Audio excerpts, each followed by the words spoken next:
Watch it. The venerable late-night comedy show returns for its 43rd season Saturday, fresh off of winning 6 Emmy Awards and riding a ratings and cultural resurgence in the wake of Donald Trump winning the White House. Great, swell, well-deserved, whatever. Now get better. Why? After all, every new episode last season, it seemed, found fodder in Trump's latest misstep or gaffe, with Alec Baldwin, the winner of one of those Emmys, portraying Trump as a swollen gasbag belching out toxic pronouncements. It wasn't much of a stretch. And that's part of the problem. The bits worked better during the campaign, with events like the debates offering plenty of surreal material to work with, playing the Jaws music when Baldwin's Trump stalked the stage behind Kate McKinnon's Hillary Clinton.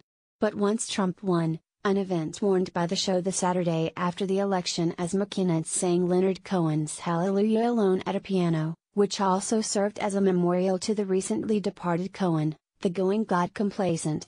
A sameness set in quickly, though wildly praised in knee-jerk fashion on social media every time he showed up. Baldwin's portrayal relied more on simple mimicry than any kind of deeper understanding of who Trump is, or why he might behave this way.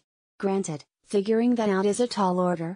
We often hear that the outrageous things Trump says at rallies are red meat to his base. Baldwin's portrayal is Brie and Chardonnay to the other side. This is not to say brilliance couldn't be found, and Baldwin is funny, just monotonous over time. Melissa McCarthy, the recipient of another Emmy, did what Baldwin did not with her savage Sean Spicer satire. She created a wholly new character, Spicy. It was so rich and thorough and devastating in the denials and justifications that it was impossible to separate her version from the real thing. When Spicer conducted media briefings during his tenure as White House press secretary, Spicer spoofed her portrayal of him at the Emmys, in a weird meta bit that didn't go over so well. But for inspired genius, nothing topped McKinnon's Kellyanne Conway. The presidential advisor has been photographed kneeling on a couch in the Oval Office while the president met with leaders of historically black colleges. McKinnon, yet another Emmy winner, simply showed up without speaking, playing Conway kneeling in various places. No explanation, just a surreal addition to scenes that pointed out the absurdity around us. More of that, please. It's also important to remember that this isn't The Daily Show, though one could argue the whole idea for that show sprang from the Weekend Update segment of SNL. The show doesn't exist solely to take shots at Trump, or whoever is in the White House. Host Ryan Gosling and musical guest Jay-Z may get political Saturday, they may not. It may not matter. Which classic skits do you best remember?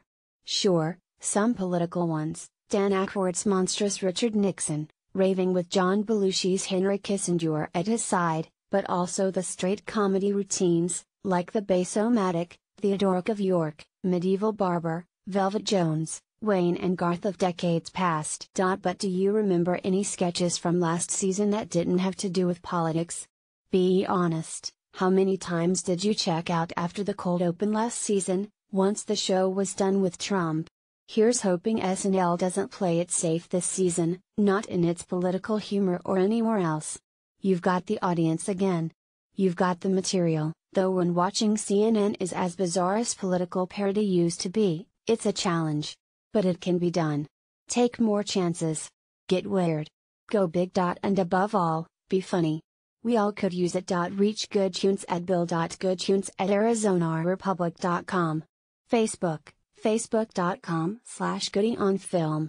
Twitter, @good.